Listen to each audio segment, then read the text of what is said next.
Hello everyone welcome back to my another mini blog. तो भाई भाउज आसबार आज हूँ डे 6। तो सकाळु सकाळु उठी आम चलू खाइबा नहीं छात उपरकू। तो आज हूँ संडे, तो संडे रे बापा बो नॉनवेज खाती। तो बापा बो तले खाऊँ पखाड़, तो आम आसिगलु छात उपरकू खाइबा नहीं।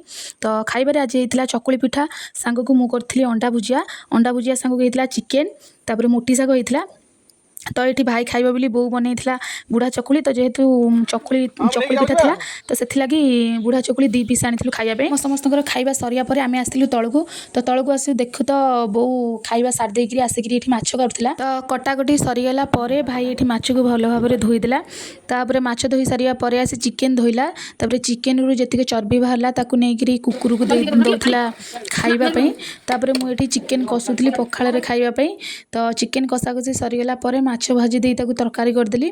तापर भाई भाउज मु धन चलू सांग ही पखाड़ खाइबापी। तो जेहेतु बहुत लेट हो जाता तो भाउज आ पखाड़ न खाई गरम भात खाइले।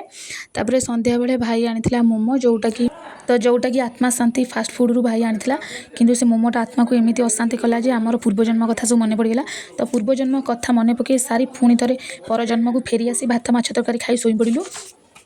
तो आगे आमर ये मिनी ब्लॉग ये शेष होना।